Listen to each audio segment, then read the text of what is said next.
Hello नमस्कार, मैं doctor Rajneesh Kumar आप सभी का एक बार फिर से हार्दिक स्वागत करता हूं। हिंदी का गद्य साहित्य के अंतर्गत आज हम बातचीत करेंगे प्रेमचंद योगीन हिंदी उपन्यासों के ऊपर। इससे पहले हमने हिंदी उपन्यासों के विकास क्रम पर बातचीत करते हुए प्रेमचंद पूर्व हिंदी उपन्यासों पर बातचीत कर लिया है, जिसमें कि हमने सामाजिक, ऐतिहासिक, तिलस्मी, अय्यारी और जासूसी प्रवृत्ति पर लिखे गए उपन्यासों और उपन्यासकारों पर विस्तृत चर्चा किया था और परीक्षा के दृष्टिकोण से महत्वपूर्ण पॉइंट्स को भी हाईलाइट करने का प्रयास किया था। उम्मीद है कि आप सभी ने उन सभी वीडियोज लेक्चर को देख लिया होगा। आप सभी के आगामी परीक्षा के दृष्टिकोण से वे वीडियोज आपके बेसिक कॉन्सेप्ट को क्लियर करने में सहायक प्रतीत हो रही होंगी, ऐसी मैं उम्मीद कर रहा हूँ। आज के वीडियो लेक्चर में जब हम प्रेमचंद योगीन हिंदी उपन्यासों पर बातचीत करने जा रहे हैं, तो ये ऐसा युग है कि इस समय प्रेमचंद का तो समय चल ही रहा था। इसके अलावा कविता में अगर देखें तो छायावाद का समय था और राजनीति में महात्मा गांधी का युग था। तो देख रहे हैं कि एक ही साथ तीन समानांतर प्रवृत्तियाँ चल रही थी और तीनों एक दूसरे को प्रभावित कर रही थी। तो इसी चीज़ को ध्यान में रखते हुए हम इस वीडियो लेक्चर को कंप्लीट करेंगे और देखेंगे कि परीक्षा के दृष्टिकोण से कौन कौन सी प्रवृत्तियाँ महत्वपूर्ण रही हैं, और ये लेक्चर इंटरव्यू के दृष्टिकोण से भी काफ़ी इम्पोर्टेंट है। तो चलते हम सीधे बात करते हैं कि प्रेमचंद युग की अगर समय सीमा निर्धारित की जाए तो सन 1918 ईस्वी से लेकर 1936 ईस्वी तक माना जा सकता है। और इसी समय कविता के क्षेत्र में छायावाद का युग भी चल रहा था। आप जैसे ही छायावाद का नाम लेते हैं तुरंत आपके दिमाग में ये बात बैठ गई होगी कि 1918 से लेकर 1936 के बीच का जो युग था वो कविता के मामले में छायावाद था, यानी कि 18 साल लगभग चले थे। और यही हिंदी उपन्यासों के मामले में प्रेमचंद का युग था। ठीक है, तो देखते हैं कि छायावाद युग अपनी समस्त दुर्बलताओं के बावजूद नवजागरण का युग था। भावावेग, आदर्श प्रियता, राष्ट्रीय भावना, स्वच्छंदता आदि प्रवृत्तियां नवजागरण की ही सूचना देने वाली हैं। आमतौर पर कई बार छायावाद को पर आरोप लगाया जाता है कि इस पे पलायनवादी होने का आरोप लगाया जाता है। फिर भी इसके अंतर्गत जो भी प्रवृत्तियां आई दुर्बलताओं के बावजूद इसे नवजागरण का युग कहा जा सकता है। और नामवर सिंह ने छायावाद नामक पुस्तक लिखते हुए इसको राष्ट्रीय एवं सांस्कृतिक नवजागरण से जोड़ा हुआ है। ठीक है, आगे बात करें तो इन प्रवृत्तियों से प्रेमचंद भी प्रभावित थे। गांधीवादी आदर्श जीवन प्रणाली तथा सत्य और अहिंसा के वे प्रबल समर्थक थे। जैसा कि मैंने बताया कि जब हिंदी उपन्यासों पर हम बातचीत कर रहे हैं और प्रेमचंद युग पर बात कर रहे हैं तो इसके साथ ही आपको छायावाद पर भी बात करना पड़ेगा। और उसके समानांतर गांधी जी का आगमन भारत में हो गया था सन 1915 ईस्वी में, और गांधी जी भारत का पूरा भ्रमण करना शुरू कर दिए थे और धीरे धीरे उनका प्रभाव साहित्य पर भी पड़ने लगा था। तो वही बात यहाँ पर बताई जा रही है कि छायावाद की जितनी भी तत्कालीन प्रवृत्तियाँ थीं उसका प्रभाव तो प्रेमचंद पर पड़ा, साथ ही उनको गांधी जी भी काफ़ी प्रभावित किए थे। और जो उनकी जीवन प्रणाली थी सत्य और अहिंसा, ये भी प्रेमचंद को काफ़ी प्रभावित किया। ये सब आगे बात करें तो पाश्चात्य प्रभाव को स्वीकार करते हुए भी वे भारतीय संस्कृति के मूलभूत आधारों आदर्श, संयम, त्याग, उदारता, सेवा, परोपकार आदि को जीवन दर्शन का प्रेरक तत्व मानते थे। व्यवहारिक जीवन में प्रेमचंद जी ने गांधी जी के रचनात्मक कार्यों को पूर्णतः स्वीकार किया था। उनमें आर्य समाज की तार्किकता, गांधी जी की विनयशीलता और तिलक की तेजस्विता का अद्भुत समन्वय था। ये जो कोटेशन है ये आप रामचंद्र तिवारी के हवाले से इसको ध्यान में रखिए।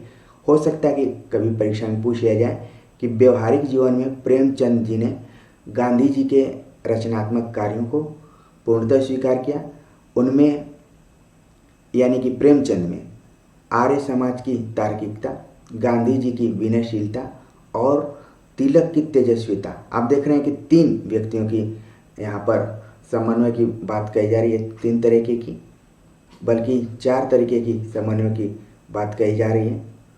ठीक है, तो प्रेमचंद पर गांधी जी का भी प्रभाव था, आर्य समाज का भी था और तिलक का भी प्रभाव दिखाई पड़ता था, ऐसा रामचंद्र तिवारी जी मान रहे हैं।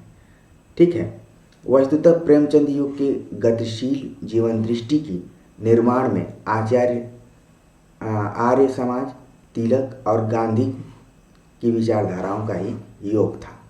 ये काफ़ी इम्पोर्टेंट पंक्ति है आपके परीक्षा के दृष्टिकोण से कि अगर प्रेमचंद युग की बात करें, समस्त युग की बात करें, तो जीवन दृष्टि के निर्माण में आर्य समाज, तिलक और गांधी तीनों की विचारधाराओं का योग कहा जा सकता है। आगे बात करें तो सन 1919 ईस्वी में भारतीय जीवन चेतना के क्षितिज पर गांधी जी का पूर्ण प्रकाश फैल गया।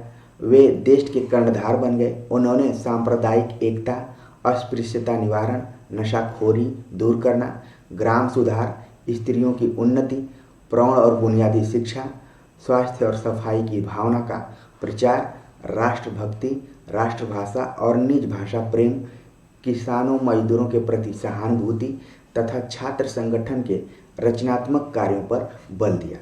तो आप देख रहे हैं कि महात्मा गांधी ने कितने क्षेत्रों में अपना प्रयास किया था। सांप्रदायिक एकता, अस्पृश्यता निवारण, नशाखोरी को दूर करना, ग्राम सुधार, स्त्रियों की उन्नति, जितनी भी प्रवृत्तियां यहाँ पर दिखाई पड़ रही हैं सभी प्रेमचंद के उपन्यासों पर इस गांधीवादी जीवन दृष्टि का प्रभाव दिखाई पड़ता है। गांधी जी के रचनात्मक कार्यों के मूल में उनकी मानवतावादी विचारधारा कार्य कर रही थी। तो ये जो मानवतावादी विचारधारा थी इससे प्रेमचंद काफ़ी प्रभावित थे।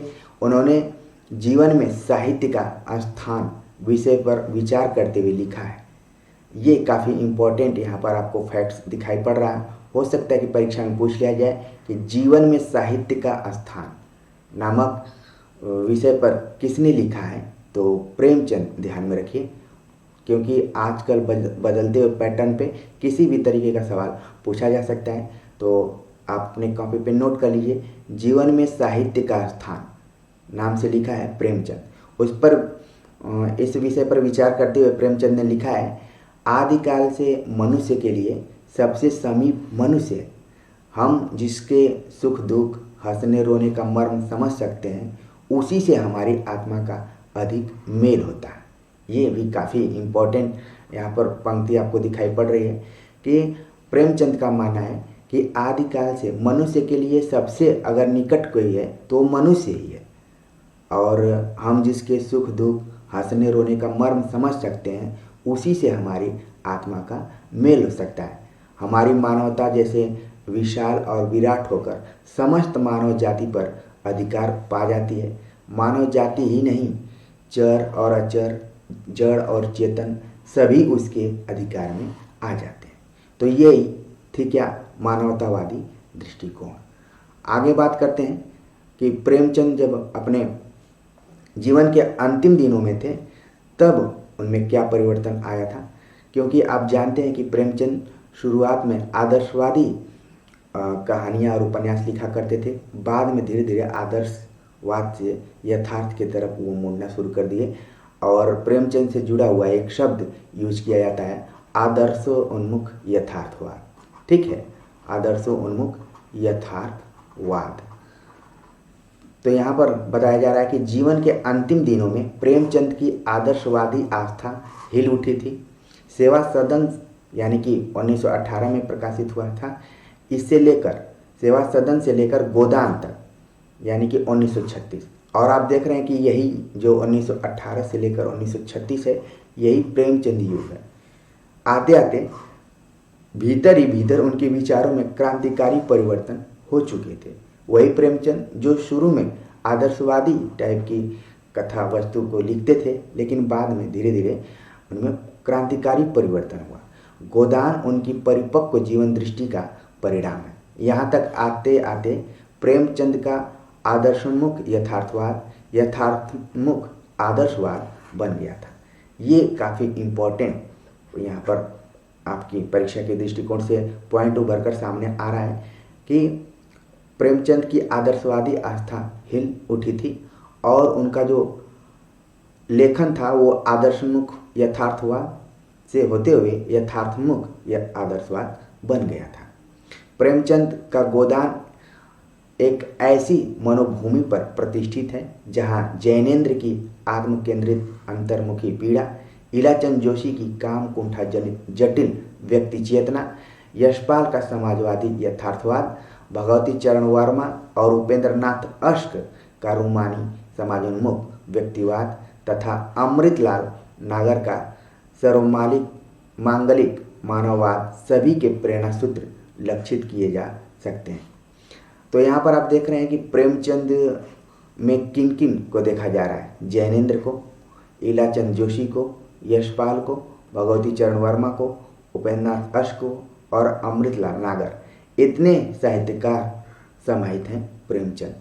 तो यहाँ पर रामचंद्र तिवारी ने फोकस किया है कि प्रेमचंद का गोदान एक ऐसी मनोभूमि पर प्रतिष्ठित है जहाँ पर जैनेन्द्र, इलाचंद जोशी, भगवती चरण वर्मा, यशपाल, उपेंद्र नाथ अश्क, अमृतलाल नागर के जो भी फार्मूले रहे हैं, प्रेरणा सूत्र रहे हैं, वो सब इकट्ठा प्रेमचंद में ही दिखाई पड़ते हैं। हालांकि बाद में ये सभी प्रेमचंद की परंपरा के उपन्यासकार माने जाते हैं। हालांकि इन्होंने कुछ खास विषय वस्तु को भी अपनाया है। बात करें तो प्रेमचंद युग के अंतिम चरणों में उपयुक्त सभी प्रवृत्तियों का उन्मेष हो चुका था। जैसा कि मैंने बताया कि जैनेन्द्र की आत्मकेंद्रित अंतर्मुखी पीड़ा, कामकुठा जनित जटिल व्यक्ति चेतना, इलाचंद जोशी की यशपाल का समाजवादी यथार्थवाद या फिर उपेंद्र नाथ अश्क का रोमानी समाजोन्मुख व्यक्तिवाद, अमृतलाल नागर का सार्वमांगलिक मानववाद, ये सभी जो प्रवृत्तियां थी वो प्रेमचंद के अंतिम चरण में एकदम अपने चरम सीमा पर थी, यानी कि 1936 के आसपास में। अगर बात करें, प्रेमचंद ने साहित्य को जीवन की व्यापक अनुभूतियों के साथ संबद्ध करके देखा था। उन्होंने उसे सुरुचि जागृत करने वाला, आध्यात्मिक और मानसिक तृप्ति देने वाला, सौंदर्य बोध का उन्मेष करने वाला तथा शक्ति और गति उत्पन्न करने वाला माना था। यानी कि साहित्य को प्रेमचंद ने काफ़ी गंभीरता से लिया था और उसके महत्ता को स्थापित करते हुए उन्होंने कहा कि ये जीवन की व्यापक अनुभूति के साथ जुड़ा हुआ है, ये इसको हल्के में नहीं लेने की ज़रूरत है जैसे वर्तमान समय में लोग साहित्य को लेते हैं। उन्होंने कहा कि उसे साहित्य जो होता है सुरुचि जागृत करता है, आध्यात्मिक और मानसिक तृप्ति देने वाला होता है, सौंदर्य बोध का उन्मेष करने वाला होता है और शक्ति तथा गति उत्पन्न करने वाला होता है। तो हो सकता है कि ये कथन के रूप में आपकी परीक्षा में आ जाए, तो ध्यान में रखिए कि किन किन चीज़ों के बारे में प्रेमचंद ने संकेत किया है। इन सब बातों के बाद इसीलिए उनके उपन्यासों में व्यक्ति चेतना, समाज मंगल, यथार्थ की अनुभूति, आदर्श की कल्पना, वाय घटना, वैविध्य, आंतरिक मनोमंथन एवं भावद्वंद सभी कुछ मिल जाता है। ये प्रेमचंद के उपन्यास की क्या है, विशेषता है, तो इसको आपको ध्यान में रखना पड़ेगा। हो सकता है कि विकल्प में इस तरीके से पूछ लिया जाए कि प्रेमचंद के उपन्यासों की खास विशेषता क्या है, व्यक्ति चेतना, समाज मंगल, यथार्थ की अनुभूति, आदर्श की कल्पना, वाय घटना, वैविध्य, आंतरिक मनोमंथन एवं भावद्वंद सभी इनके उपन्यासों की विशेषताएं। उपन्यासों पर बात करें तो प्रेमचंद ने लगभग 11 उपन्यास लिखे हैं। कई परीक्षाओं में पूछ लिया जाता है कि प्रेमचंद ने टोटल कुल कितने उपन्यास लिखे हैं, तो इसकी संख्या यहाँ पर 11 बताई जा रही है। सेवा सदन से लेकर मंगलसूत्र जो कि अधूरा उपन्यास रहा, इसके बारे में भी प्रश्न पूछ लिया जाता है कि प्रेमचंद का कौन सा उपन्यास है जो कि कंप्लीट नहीं हुआ था। तो यहाँ पर हम बात कर लेते हैं सेवा सदन 1918 में प्रकाशित हुआ, वरदान 1921, प्रेमाश्रम 1922, रंगभूमि 1925, कायाकल्प 1926, निर्मला 1927, प्रतिज्ञा 1929, गबन 1931, कर्मभूमि 1932, गोदान 1936 और मंगलसूत्र का भी प्रकाशन 1936 ईस्वी में हुआ था। उस समय वो लिख रहे थे और आप जानते हैं कि प्रेमचंद का निधन भी 1936 ईस्वी में ही हो गया। यहाँ पर मैं उपन्यासों की विषय वस्तु पर विस्तार से नहीं बात कर रहा हूँ, इसके लिए हम अलग से प्रेमचंद स्पेशल वीडियोज में बात करेंगे, क्योंकि आज के वीडियो लेक्चर में हम प्रेमचंद योगीन उपन्यास और उपन्यासकारों को कवर करने की कोशिश कर रहे हैं। तो बस ध्यान में रखिए कि कौन कौन से उपन्यास हैं और उनका कब कब प्रकाशन हुआ है। तो ये सभी प्रेमचंद के महत्वपूर्ण उपन्यास रहे हैं। हिंदी उपन्यासों ने हिंदी भाषी जनता का मानसिक संस्कार किया। इनके माध्यम से प्रेमचंद जी ने अपने युग की सामाजिक और राजनीतिक गतिविधि का पूर्ण चित्र अंकित किया है।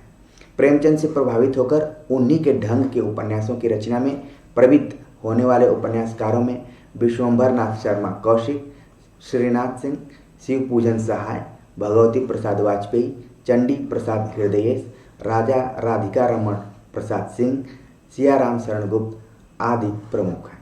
तो एक चीज़ और ध्यान में रखिए कि प्रेमचंद तो उस समय उपन्यास लिख रहे थे, इसके अलावा उस समय और भी प्रमुख उपन्यासकार थे, जिसमें कि मैंने बताया विश्वंभर नाथ कौशिक, श्रीनाथ सिंह, शिव पूजन सहाय, भगवती प्रसाद वाजपेयी, चंडी प्रसाद हृदयेश, राजा राधिका रमण प्रसाद सिंह, सिया राम शरण गुप्त।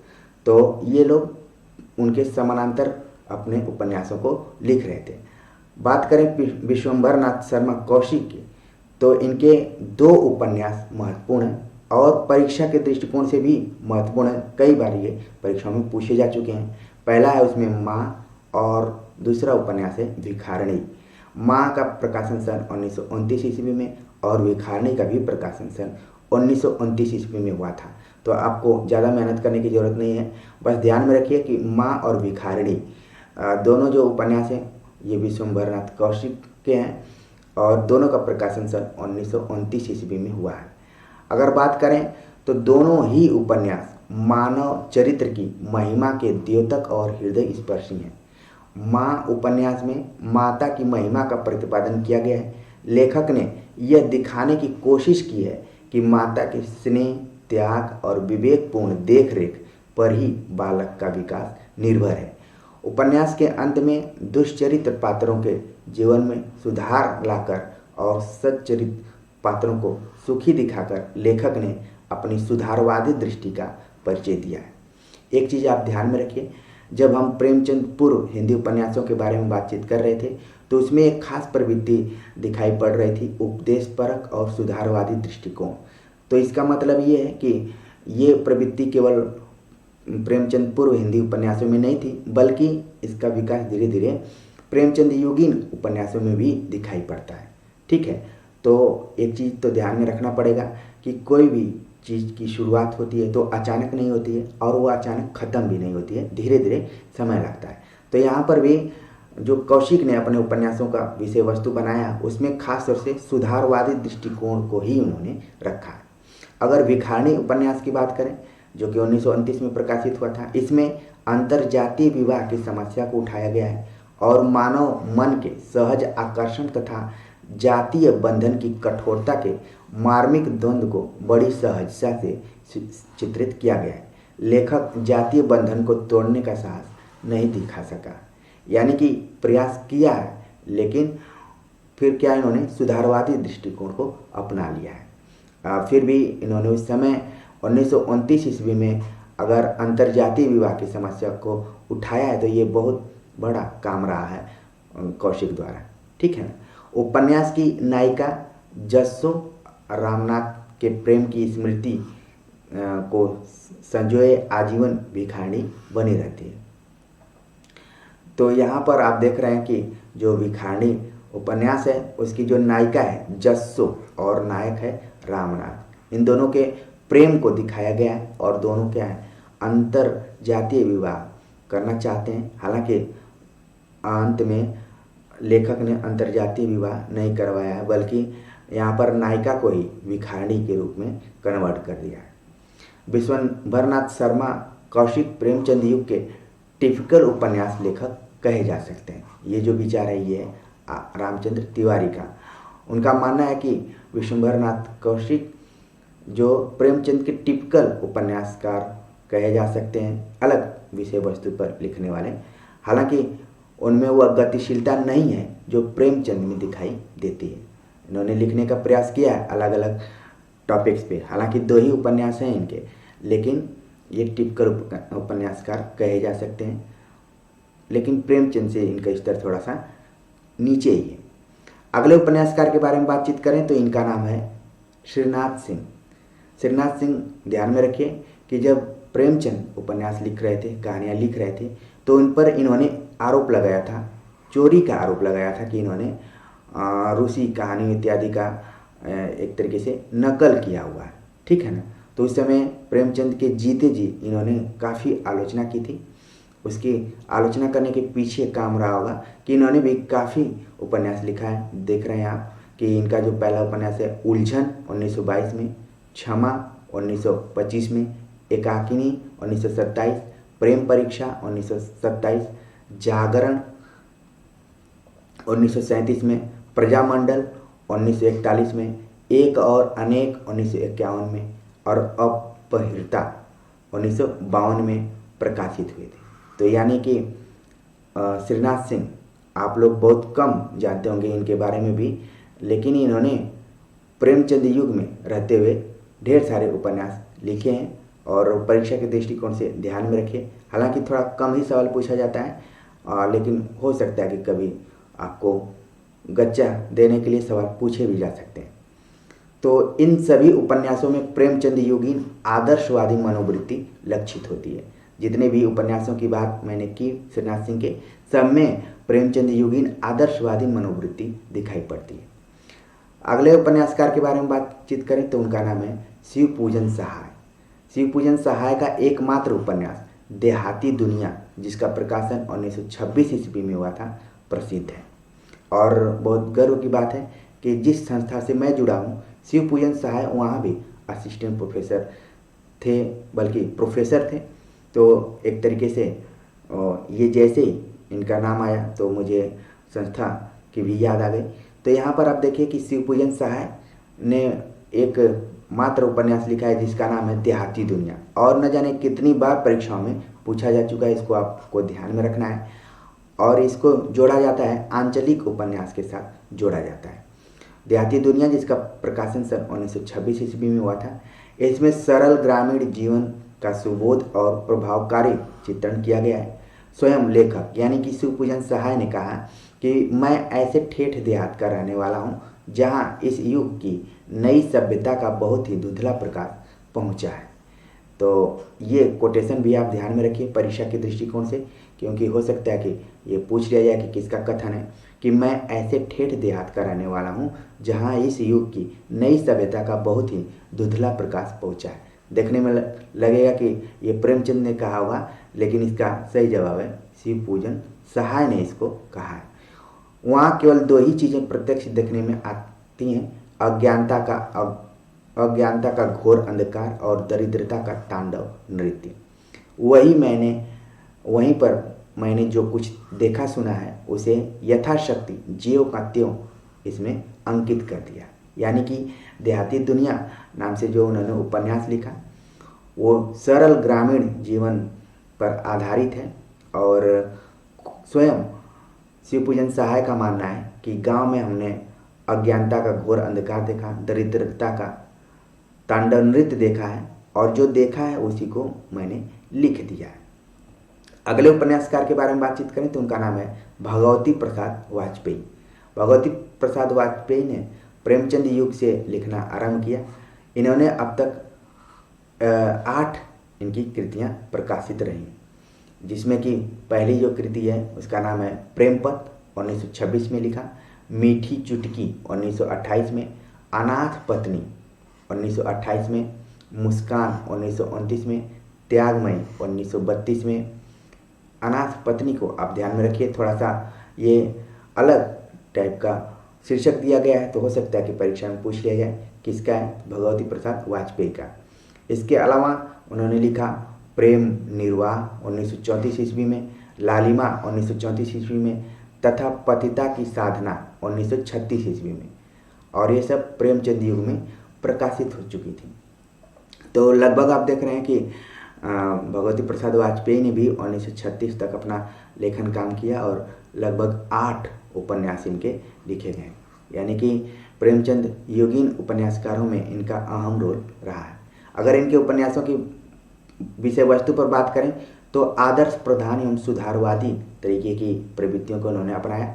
धीरे धीरे आपकी कृतियों में प्रेम की जटिलता, मनोवैज्ञानिक द्वंद्व और नारी जीवन की भूल भुलैया को प्रधानता मिलने लगी है। तो ये भगवती प्रसाद वाजपेयी के उपन्यासों की खास विशेषता थी। अगले उपन्यासकार के बारे में बातचीत करें तो उनका नाम है चंडी प्रसाद हृदयेश। तो हृदयेश यहाँ पर देख रहे हैं कि उपनाम है, कई बार ये पूछ भी लिया जाता है कि किसका पूरा नाम है। ये चंडी प्रसाद का नाम है। चंडी प्रसाद हृदयेश के भी 2 उपन्यास हैं, जिसमें पहला उपन्यास है मनोरमा, जिसका प्रकाशन सन 1924 ईस्वी में हुआ, और दूसरा उपन्यास है मंगल प्रभात 1926 ईस्वी में प्रकाशित हुआ था। इन उपन्यासों की बात करें तो इनमें भावपूर्ण आदर्शवादी शैली में मनुष्य की सद्वृत्तियों की महिमा अंकित की गई। तो मनोरमा और मंगल प्रभात, इन दोनों उपन्यासों को ध्यान में रखें, प्रकाशन वर्ष को भी ध्यान में रखें, और इनके जो उपन्यासकार हैं चंडी प्रसाद हृदयेश हैं। आगे बात करें, जो नाम यहाँ पर दिखाई पड़ रहा है राजा राधिका रमण प्रसाद सिंह, लंबा नाम है। राधिका रमण प्रसाद सिंह, कहानी के मामले में भी इनका नाम आता है, और यहाँ पर उपन्यासकार के रूप में हम देख रहे हैं। इनके उपन्यासों में राम रहीम, पुरुष और नारी, संस्कार और चुंबन और चांटा प्रसिद्ध है। तो ये राजा राधिका रमण प्रसाद सिंह जो हैं, इनके उपन्यास लगभग परीक्षाओं में आते रहते हैं, जिसमें कि राम रहीम कई बार पूछा जा चुका है। पुरुष और नारी, इनके शीर्षक देखिए थोड़ा सा अलग ढंग के हैं। संस्कार, ठीक है। चुंबन और चांटा, कई बार लगता है कि चुंबन और चांटा जो है ये पांडे बेचन शर्मा उग्र इत्यादि द्वारा लिखा गया होगा, लेकिन ध्यान में रखिए कि ये राजा राधिका रमण प्रसाद सिंह द्वारा लिखा गया है। तो ये जितने भी लगभग ये जो चारों उपन्यास हैं, ये परीक्षा दृष्टिकोण से काफ़ी इम्पोर्टेंट है। इसको आप प्रकाशन वर्ष से ध्यान में रखें। इन उपन्यासों में क्या है उसके बारे में बात करें तो इनमें जीवन के विभिन्न स्तरों के विविध पात्रों की झांकी रोचक शैली में प्रस्तुत की गई है। उपन्यासकार ने देश की सामाजिक राजनीतिक गतिविधियों पर भी अपना ध्यान केंद्रित किया है, यानी कि राजा राधिका रमण प्रसाद सिंह ने सामाजिक राजनीतिक गतिविधियों पर अपना ध्यान जमाया हुआ था। आपकी जीवन दृष्टि गांधी युग की आदर्शवादी चेतना से प्रभावित है। आपके उपन्यासों का प्रकाशन प्रेमचंद युग के बाद हुआ है, किंतु आपका रचनादर्श प्रेमचंद युग का अतिक्रमण नहीं कर सका। तो यहाँ पर राजा राधिका रमण प्रसाद सिंह के उपन्यासों का प्रकाशन बाद में हुआ, लेकिन जो लक्षण दिखाई पड़ा वो सब प्रेमचंद युग के रहे। अगले उपन्यासकार के बारे में बात करें तो जो सियाराम शरण गुप्त हैं। जैसे इनका नाम आता है तो आपके दिमाग में मैथिली शरण गुप्त का नाम भी आ जा रहा होगा, और इन्होंने कविताएं भी लिखी हैं, लेकिन उपन्यास में भी इन्होंने हाथ आजमाया है। और इनका जो उपन्यास है उसका नाम है गोद, जिसका प्रकाशन सन 1932 ईस्वी में हुआ था। इस उपन्यास में गांधीवादी जीवन दर्शन की आध्यात्मिक चेतना व्यक्त हुई है। ये काफ़ी इंपॉर्टेंट चीज़ है, पहले तो ध्यान में रखिए कि ये कई बार परीक्षाओं में पूछा जा चुका है कि गोद उपन्यास किसका है। सियाराम शरण गुप्त का है, ठीक है, और इसमें गांधीवाद का प्रभाव दिखाई पड़ता है। प्रेमचंद युग की व्यापक मनोभूमि गांधीवादी ही थी, किंतु प्रेमचंद ने गांधीवाद के व्यवहारिक पक्ष पर अधिक बल दिया है। यहाँ पर बता दिया गया कि जितने भी उपन्यासकार हैं सब प्रेमचंद से गांधी से प्रभावित रहे, लेकिन प्रेमचंद ने गांधीवाद के व्यवहारिक पक्ष पर अधिक बल दिया है। इसीलिए सियाराम शरण गुप्त के उपन्यास प्रेमचंद की टिपिकल कलावृत्ति एवं रचना संगठन के दायरे से बाहर हो जाते हैं। वे व्यक्ति की उस अंतर्मुखी चेतना का स्पर्श करते हैं जो सामाजिक कटुता को अंतर्मन में ही पी जाना चाहती है। प्रेमचंद में आक्रोश और क्षोभ है।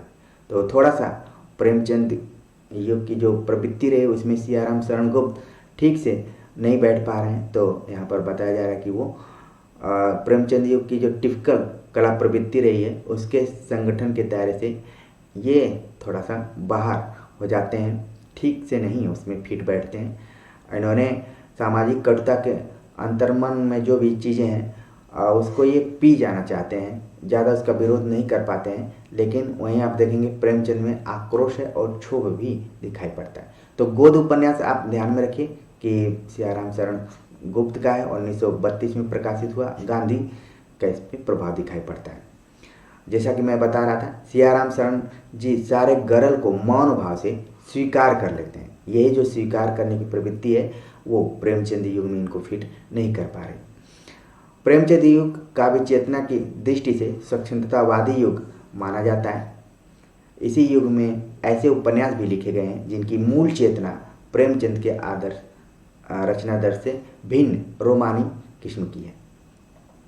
ठीक है, तो हमने पूरा प्रेमचंद युगीन हिंदी उपन्यासों पर बातचीत किया, साथ में जितने भी प्रमुख उपन्यासकार थे उन पे बात किया, उपन्यासों के प्रकाशन वर्ष की पर बात किया, साथ ही में उपन्यासों की विषय वस्तु पर भी बातचीत कर लिया। और आपने देखा कि जब प्रेमचंद युग चल रहा था तो उस समय कविता के क्षेत्र में छायावाद और स्वच्छंदतावाद का युग था। स्वच्छंदतावाद पहले शुरू हुआ, फिर बाद में छायावाद, जो कि प्रेमचंद युग के एकदम समानांतर चल रहा था। उसी समय गांधी का भी भारत में आगमन हुआ।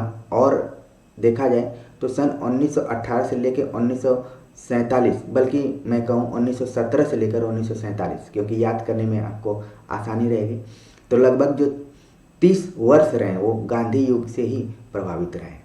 तो उसमें प्रेमचंद युग जो था वो भी एक तरीके से गांधी के चरम का ही युग रहा है। ठीक है, एकदम पूरा उभर कर गांधी जी आए हुए थे। तो इनका प्रभाव पूरे उपन्यासकारों पर दिखाई पड़ा है। आगे के वीडियो लेक्चर में हम बातचीत करेंगे कि प्रेमचंदोत्तर हिंदी उपन्यास क्या है और उसकी खास प्रवृत्तियाँ कौन कौन सी रही हैं। तो आज का वीडियो लेक्चर आप सभी को अच्छा लगा होगा, कमेंट्स कर जरूर बताइए। मिलते हैं एक नए टॉपिक के साथ, तब तक के लिए नमस्कार।